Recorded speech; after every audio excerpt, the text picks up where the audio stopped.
Ano passado, em fevereiro, para acercar DOE e ministro Ursula Arns com urgência, disse, nós temos conhecimento, nós temos contato no governo holandês, nós temos maneira para repetir o mesmo processo de começamento de 90 para garantizar que nós vamos ter a placa de governo holandês. Aparentemente, o ministro Ursula Arns está mais arriba a palavra de Greg Peterson, que obviamente não tem nenhuma expertise, nem contato e nem credibilidade.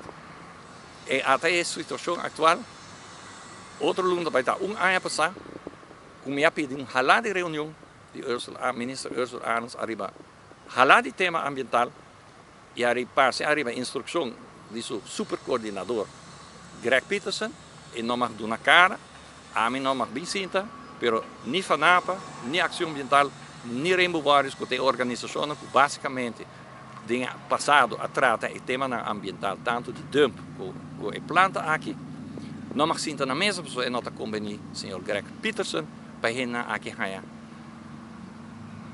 Basicamente, atenção a trobe que esta vai para o olvido. E se nós estamos aqui na Aruba, a tem uma política que não está passando arriba. Governação sério, na um pouco instigador e intrigante, que não está nem experto arriba tema para decidir o que passa. E o que é resultado desastroso.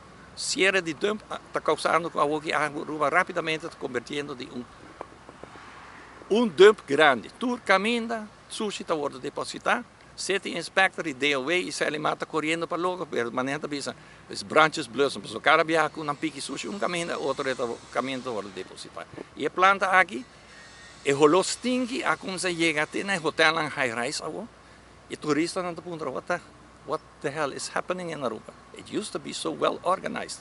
What happened?